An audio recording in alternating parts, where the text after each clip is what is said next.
সাম্প্রতিককালে আমাদের বাংলা দিদি নাম্বার ওয়ান রচনা ব্যানার্জির একখানি ভিডিও ভীষণভাবে ভাইরাল হয়েছিল, যেখানে ভিডিওতে দেখা যাচ্ছে দিদি অঝরে কান্না করছে, কিন্তু দিদির কাজলটা না কোনোভাবেই ঘেটে যায়নি, একটুও নড়চড় হয়নি।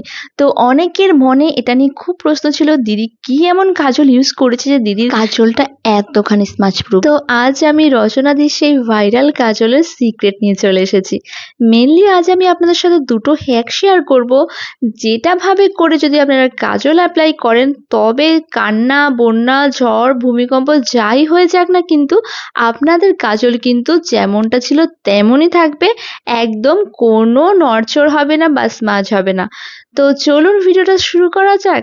তো প্রথমেই যেটা করতে হবে তা হলো, আপনার যে রেগুলার কাজলটা রয়েছে সেটা আপনার ওয়াটার লাইনে যেভাবে আপনি পরতে ভালোবাসেন, যতটা চওড়া করে পরতে ভালোবাসেন সেভাবে পরে নেবেন। আমি এখানে ফেসেস কানাডার কাজল ইউজ করছি, কারণ এটা আমাকে ভীষণভাবে স্যুট করে। বাট আমি ইউজ করছি বলে যে আপনারও ইউজ করতে হবে এমন কোনো কথা নেই। আপনার কাছে যেই কাজলই থাকুক না কেন, সুগার, ব্লু হেভেন, ল্যাকমি, যেটাই থাকুক না কেন, আপনি কিন্তু সেটাই অ্যাপ্লাই করবেন। তো নিচের লাইনে অ্যাপ্লাই করা হয়ে যাওয়ার পরে আমি কিন্তু কাজলটা আপার ল্যাশ লাইনেও সুন্দরভাবে অ্যাপ্লাই করে নিয়েছি। এবারে যেটা হয়, চওড়াভাবে কাজল পরার সময় অনেক সময় এদিক ওদিক একটু কাজল বেরিয়ে যায়, সেক্ষেত্রে টেনশনের কোনো কারণ নেই। একটা বেবি ওয়াইপস নেবেন এবং আলতো করে সেই এক্সট্রা কাজলটা মুছে নেবেন। তারপরে নিয়ে নেবেন একটা ফ্ল্যাট ব্রাশ, যেমনটা আমি ভিডিওতে দেখিয়েছি। এবারে নিয়ে নেবেন একটা ব্ল্যাক আই শ্যাডো। তারপরে ব্রাশটার মধ্যে আইশ্যাডোটা খুব সুন্দরভাবে লাগিয়ে নিয়ে সেটাকে আস্তে আস্তে কাজলের উপর খুব ভালোভাবে অ্যাপ্লাই করে দেবেন। এতে আপনাদের কাজলটা কিন্তু পুরোপুরিভাবে স্মাচ প্রুফ হয়ে যাবে এবং কোনোভাবে ঘেটে যাওয়ার সম্ভাবনা থাকবে না।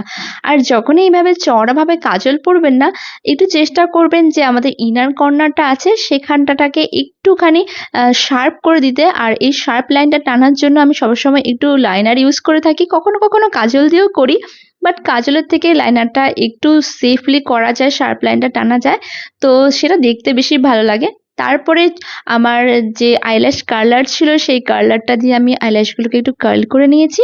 তারপরে একটা স্মাচ প্রুফ মাস্কারা ভালোভাবে অ্যাপ্লাই করে নিয়েছিলাম।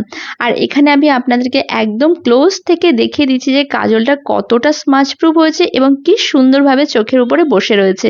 আর আমি যখন এইভাবে চড়াভাবে কাজল পরি না, আমি কখনো কিন্তু লাইনার ইউজ করি না।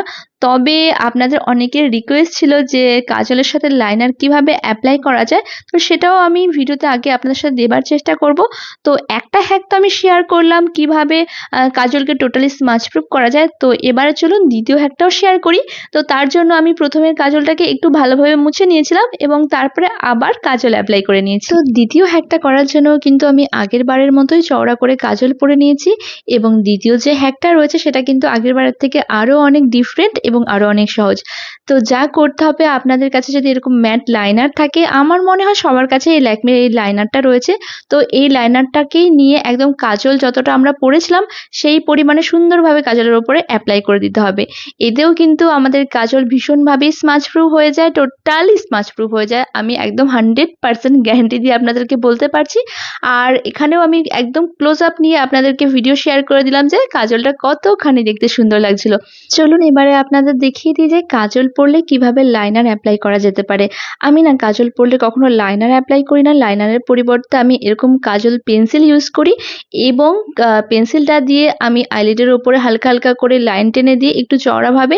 বাট লাইনটা কিন্তু আমি টেনে দিই না চোখের কর্নার পর্যন্ত, বা যেমন লাইনার পরলে আমরা একটা টানা দিই সেটা কিন্তু করি না, একদম চোখের কোনা অবধি কিন্তু লাইনটা আমি শেষ করে দিই।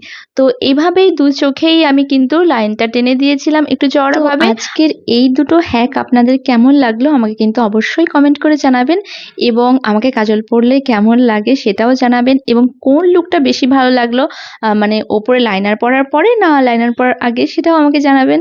আজকের ভিডিওটা এখানেই শেষ করছি, দেখা হচ্ছে আরেকদিন।